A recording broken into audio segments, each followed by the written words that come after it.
तैत्तिरीय उपनिषद में एकादश अनुवाक में मोक्ष साधन की मीमांसा। अब विद्या और कर्म का विवेक अर्थात इन दोनों का फल भिन्न भिन्न है, इसका निश्चय करने के लिए यह विचार किया जाता है कि पहला, क्या परम श्रेय की प्राप्ति केवल कर्म से होती है? दूसरा, अथवा विद्या की अपेक्षा युक्त कर्म से? तीसरा, कि वह परस्पर मिले हुए विद्या और कर्म दोनों से? चौथा, अथवा कर्म की अपेक्षा रखने वाली विद्या से? पांचवा, या केवल विद्या से ही? उन्हें पहला पक्ष ये है कि केवल कर्मों से ही परम श्रेय की प्राप्ति हो सकती है, क्योंकि द्विजाति जाति को रहस्य के सहित संपूर्ण वेद का ज्ञान प्राप्त करना चाहिए। ऐसी स्मृति होने से संपूर्ण वेद का ज्ञान रखने वाले को ही कर्म का अधिकार है, और वेद का ज्ञान उपनिषद के अर्थभूत आत्म ज्ञान आदि के सहित ही हो सकता है। विद्वान यज्ञ करता है, विद्वान यज्ञ कराता है इत्यादि वाक्यों से सर्वत्र विद्वान का ही कर्म में अधिकार दिखलाया गया है, तथा जानकार कर्म अनुष्ठान करे ऐसा भी कहा है। कोई ऐसा भी मानते हैं कि संपूर्ण वेद कर्म के लिए ही हैं, और यदि कर्मों से ही परम श्रेय की प्राप्ति नहीं हुई तो वेद भी व्यर्थ ही हो जाएगा। सिद्धांती ऐसा कहना ठीक नहीं, क्योंकि मोक्ष का नित्यत्व है। मोक्ष नित्य ही माना गया है, और जो वस्तु कर्म का कार्य है उसकी अनित्यता लोक में प्रसिद्ध है। यदि नित्य श्रेय कर्मों से होता है ऐसा माने तो इष्ट नहीं है, क्योंकि इसका जिस प्रकार यह कर्म उपार्जित लोक क्षीण होता है, उसी प्रकार पुण्य अर्जित परलोक भी क्षीण हो जाता है। इस न्याय युक्ता श्रुति से विरोध है। पूर्व, काम्य और प्रतिषिद्ध कर्मों का आरंभ न करने से, प्रारब्ध कर्मों का भोग से ही क्षय हो जाने से, तथा नित्य कर्मों के अनुष्ठान के कारण प्रत्यवाय की उत्पत्ति न होने से मोक्ष ज्ञान की अपेक्षा से रहित ही है। यदि ऐसा माने तो सिद्धांती ऐसी बात भी नहीं है। संचित कर्मों के रह जाने से उनके कारण अन्य शीर की उत्पत्ति सिद्ध होती है।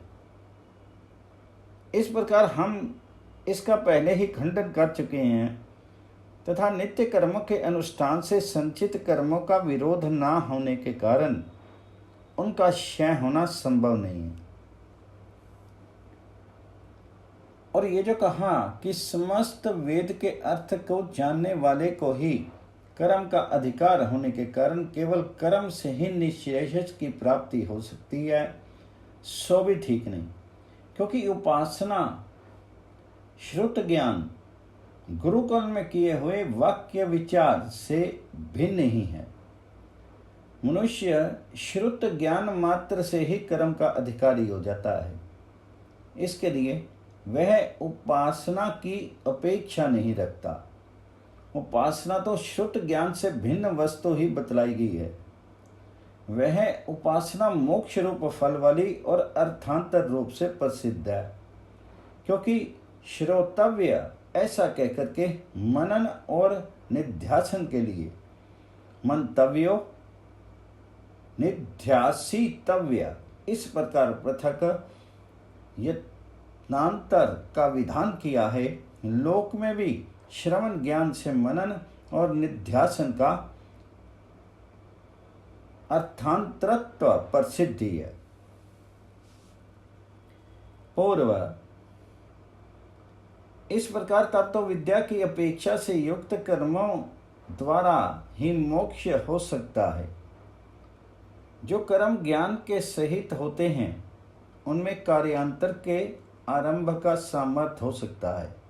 जिस प्रकार की स्वयं मरण और ज्वर आदि कार्यों के आरंभ में समर्थ होने पर भी विष एवं दधि आदि में मंत्र और शर्करा आदि से युक्त होने पर कार्यांतर के आरंभ का सामर्थ्य हो जाता है, इसी प्रकार विद्या सहित कर्मों से मोक्ष का आरंभ हो सकता है। यदि ऐसा माने तो सिद्धांति नहीं, जो वस्तु आरंभ होने वाली होती है वह अनित्य हुआ करती है। इस प्रकार इस पक्ष का दोष बतलाया जा चुका है पूर्व। किंतु न स पुनरावर्तते इत्यादि वचन से तो आरंभ होने वाला मोक्ष भी नित्य ही होता है। सिद्धांति नहीं, क्योंकि वचन तो केवल ज्ञापक है। यथार्थ अर्थ को बतलाने वाले का नाम वचन है। वह किसी अविद्यमान पदार्थ को उत्पन्न करने वाला नहीं होता। सैकड़ों वचन होने पर भी नित्य वस्तु का आरंभ नहीं किया जा सकता, और न आरंभ होने वाली वस्तु अविनाशी हो सकती है। इससे समुचित विद्या और कर्म के मोक्ष आरंभक तत्व का प्रतिषेध कर दिया गया। विद्या और कर्म ये दोनों मोक्ष के प्रति बंध के हेतुओं को निवृत्त करने वाले हैं, मोक्ष के स्वरूप को उत्पन्न करने वाले नहीं हैं। अतः जिस प्रकार प्रध्वंसाभाव कृतक होने पर भी नित्य हैं, उसी प्रकार उस प्रतिबंधों की निवृत्ति भी नित्य ही होगी। यदि ऐसा कहो तो ये कथन ठीक नहीं, क्योंकि कर्मों का जो अन्य ही फल देखा गया है, उत्पत्ति, संस्कार, विकार और आदि, ये कर्म के फल देखे गए हैं, किंतु मोक्ष उत्पत्ति आदि फल से विपरीत है। पूर्व गति प्रतिपादिका श्रुतियों से तो मोक्ष आप्य सिद्ध होता है। सूर्य द्वार से उस सुषुम्ना नाड़ी द्वारा उद्धर्व लोकों को जाने वाला आदि गति प्रतिपाद आदि श्रुतियों से जाना जाता है कि मोक्ष प्राप्य है। सिद्धांति ऐसी बात नहीं है, क्योंकि ब्रह्म सर्वगत गमन करने वालों से अभिन्न और आकाश आदि का भी कारण होने से सर्वगत है, तथा संपूर्ण विज्ञान आत्मा ब्रह्म से अभिन्न है। इसलिए मोक्ष आप्य नहीं है। गमन करने वालों से पृथक अन्य देश में ही गमन करने योग्य हुआ करता है। जो जिससे अभिन्न होता है उसी से वह गंतव्य नहीं होता, और उसकी अनन्यता तो उससे रचकर वह उसी से प्रविष्ट हो गया। संपूर्ण क्षेत्रों में क्षेत्रज भी तू मुझको ही जान इत्यादि सैकड़ों श्रुति स्मृतियों से सिद्ध होती है। पूर्व ऐसा मानने से तो गति और ऐश्वर्य का प्रतिपादन करने वाली श्रुतियों से विरोध होगा। अच्छा, यदि मोक्ष अप्राप्य ही हो तो भी गति श्रुति तथा वह एक रूप होता है। वह यदि पितृलोक की इच्छा वाला होता है, वह स्त्री और यानों के साथ रमन करता है इत्यादि श्रुतियों का व्याकोप बाध हो जाएगा। सिद्धांति नहीं,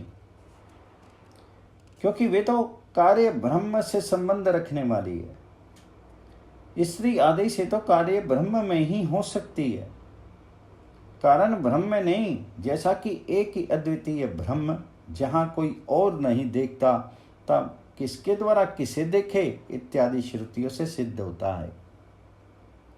इसके सिवा विद्या और कर्म का विरोध होने के कारण भी उसका समुच्चय नहीं हो सकता। जिसमें कर्ता कारण आदि कारक विशेषणों का विशेषता लय होता है, उस तत्व को ब्रह्म को विषय करने वाली विद्या अपने से विपरीत साधन साध्य कर्म से विरुद्ध है। एक ही वस्तु परमार्था कर्ता और विशेष से युक्त और उसी से रहित दोनों ही प्रकार से नहीं देखी जा सकती। उनमें से एक पक्ष अवश्य मिथ्या होना चाहिए। इस प्रकार किसी एक के मिथ्या तत्व का प्रसंग उपस्थित होने पर जो स्वभाव से ही अज्ञान का विषय है, उस द्वैत का ही मिथ्या होना उचित है। जैसा कि जहाँ द्वैत के समान होता है, वह मृत्यु से मृत्यु को प्राप्त होता है। जहाँ अन्य देखता है, वह अल्प है। यह अन्य है, मैं अन्य हूँ, जो थोड़ा सा भी अंतर करता है, उसे भय प्राप्त होता है, इत्यादि सैकड़ों श्रुतियों से प्रमाणित होता है। तथा एक रूप से ही देखना चाहिए, एक ही अद्वितीय, ये सब ब्रह्म ही हैं, ये सब आत्मा ही हैं। इसलिए श्रुतियों से एकत्व की सत्यता सिद्ध होती है। संप्रदान आदि कारक भेद के दिखाई न देने पर कर्म होना संभव ही नहीं है। ज्ञान के प्रसंग में भेद दृष्टि के अपवाद तो शास्त्रों सुनने में आते हैं। अतः विद्या और कर्म का विरोध है, इसलिए भी उसका समुच्चय होना असंभव है। ऐसी दिशा में पूर्व में तुमने जो कहा था कि परस्पर मिले हुए विद्या और कर्म दोनों में मोक्ष होता है, वह सिद्ध नहीं होता। पूर्व, कर्म भी श्रुति विहित है, अतः ऐसा मानने वाले श्रुति से विरोध उपस्थित होता है। यदि सर्प आदि भ्रांति जनित ज्ञान का बाध करने वाले रज्जु आदि विषय ज्ञान के समान कर्ता आदि कारक विशेष का बाध करके ही आत्म एकत्व के ज्ञान का विधान किया जाता है, तो कोई विषय न रहने के कारण कर्म का विधान करने वाली श्रुतियों का उन विद्या का विधान करने वाली श्रुतियों से विरोध उपस्थित होता है, और कर्मों का विधान भी किया ही गया है तथा सभी श्रुतियां प्रमाणभूत हैं। इसलिए पूर्वोक्त विरोध का होना उचित नहीं है। यदि ऐसा कहें तो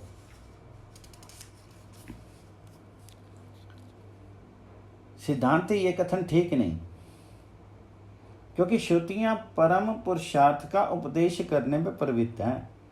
श्रुति ज्ञान का उपदेश करने में तत्पर है, उसे संसार से पुरुष का मोक्ष कराना है। इसके लिए संसार की हेतुभूत अविद्या के विद्या के द्वारा निवृत्ति करना आवश्यक है। अतः वह विद्या का प्रकाश करने वाली होकर के प्रवृत्त हुई है, इसलिए ऐसा मानने से कोई विरोध नहीं आता। पूर्व, किंतु ऐसा मानने पर भी तो कर्ता आदि कारक की सत्ता का प्रतिपादन करने वाले शास्त्र का तो उससे विरोध होता ही है। सिद्धांती, ऐसी बात नहीं है। स्वभावतः प्राप्त कारकों के अस्तित्व को स्वीकार करके संचित पापों के क्षय के लिए कर्मों का विधान करने वाले शास्त्र मुमुक्षुओं और फल की इच्छाओं वालों को उनके इष्ट फल की प्राप्ति कराने का साधन है। वे कारकों का अस्तित्व सिद्ध करने में प्रवृत्त नहीं है। जिस पुरुष का संचित पाप रूप प्रतिबंध विद्यमान रहता है, उसे ज्ञान की उत्पत्ति नहीं हो सकती। उसका क्षय तो हो जाने पर ही ज्ञान होता है, और तभी अविद्या की निवृत्ति होती है, और उसके अनंतर ही संसार की आत्यंतिक उपरति होती है। इसके सिवा जो पुरुष अनात्मदर्शी है, उसे ही अनात्म वस्तु संबंधनी कामना हो सकती है। कामना वाला ही कर्म करता है, और उसी से उसका फल भोगने के लिए उसे शीर आदि ग्रहण रूप संसार की प्राप्ति होती है। इसके विपरीत जो आत्म एकत्वदर्शी हैं, उनकी दृष्टि में विषयों का अभाव होने के कारण उसे उनकी कामना भी नहीं हो सकती। आत्मा तो अपने से अभिन्न है, इसलिए उसकी कामना भी असंभव होने के कारण उसे स्वात्म रूप में स्थित होना रूप मोक्ष सिद्धि है। इसलिए भी ज्ञान और कर्म का विरोध है, और विरोध होने के कारण ही ज्ञान मोक्ष के प्रति कर्म की अपेक्षा नहीं रखता। हाँ, आत्म लाभ में पूर्व संचित पाप रूप प्रतिबंध की निवृत्ति द्वारा नित्य कर्म ज्ञान प्राप्ति के हेतु अवश्य होते हैं। इसलिए इस प्रकरण में कर्म का उल्लेख किया गया, ये हम पहले ही कह चुके हैं। इस प्रकार भी कर्म का विधान करने वाली श्रुतियों का विद्या विधायनी श्रुतियों से विरोध नहीं है। अतः ये सिद्ध हुआ कि केवल विद्या से ही परम श्रेय की प्राप्ति होती है। पूर्व, यदि ऐसी बात है तब तो गृहस्थ आश्रम के सिवा अन्य आश्रमों का होना भी उपपन्न नहीं है, क्योंकि विद्या की उत्पत्ति तो कर्म के निमित्त से होती है और कर्मों का विधान केवल गृहस्थ के ही लिए किया गया है।